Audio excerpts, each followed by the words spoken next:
Sairam friends मु lily आपण मानक स्वागत करछि मो चैनल लिलीज कुकिंग को। आज आम गोटे नुआ धरणर संतुला बनइबा भेंडी संतुला। आपाई कौन कौन सामग्री दरकार चलतु देखि नवा।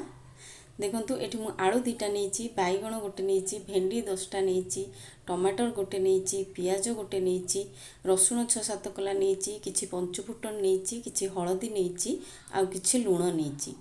एबे चलतु आमे स्टार्ट करिबा। गैस ऑन करी कड़ाई बसैबा। कड़ाई रे पानी दे दबा। एबे हमें आधेरे आलू पकेइबा। मु देखंतु एमती छोट छोट काटी की क्यूब साइज रो आलू को काटिची, तेणु आपण एपरि भाबरे ही आलू को काटिबे। एबे हमें तादेरे हळदी पकेइ दबा आ किछि स्वाद अनुसार लूण पकेइबा।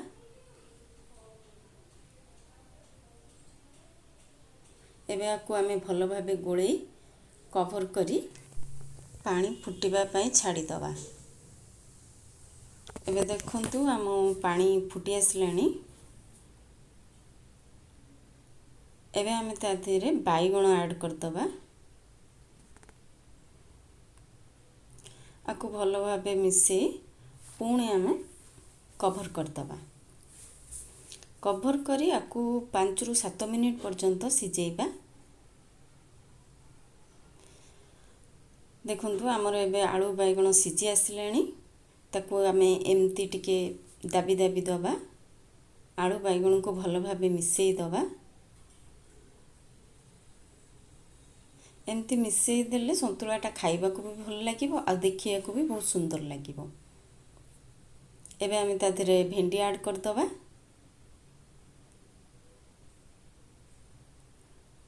तापर ताकू मिसेई भलो भाबे कवर करी रखी दबा।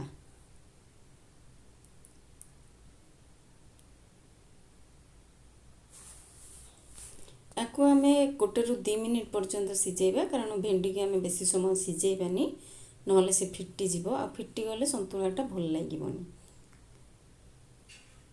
हमर 2 मिनिट हे गलानी। हमर देखंतु सबु आलू बाइगण भेंडी सबु सिजी गलानी। एबे हमें त कोने जगह को काढी दबा आ करे बसई की छुंको करिबा।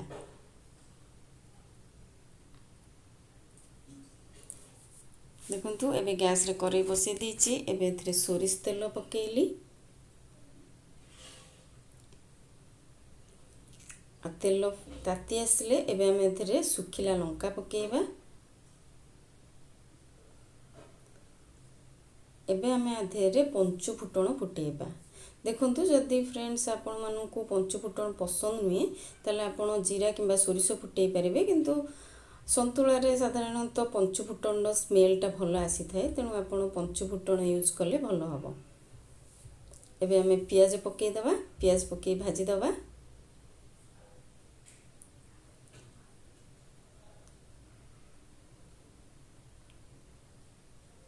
पियाजटा रेड हवा पर्यंत भाजी दबा। देखंतु पियाज हमर भलो से भाजी गलानी। एबे हमें तादेरे रसुण छेचा को दे दबा। बस ताको टिके भाजी नबा।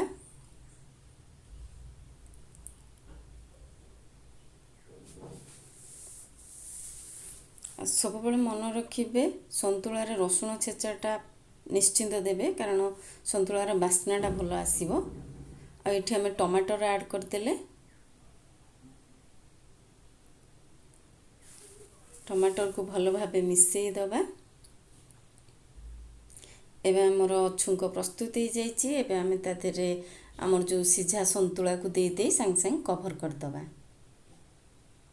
कारण तार जो बांफटा बाहर को जेमती न आसे। तार भितर बांफटा बुलिले संतुलार बास्नाटा भलो आसीबो। एबे हमें ताको भलो भाबे मिसेई 1-2 मिनिट फुटिबा पई छाड़ी दबा।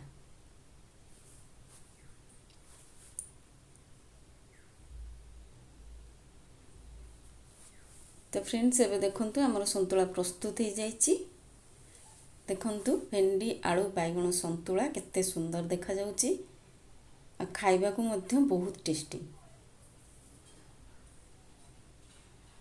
एबे आको हमें रुटी किंबा भात संगे गरमा गरम खाई परिबा।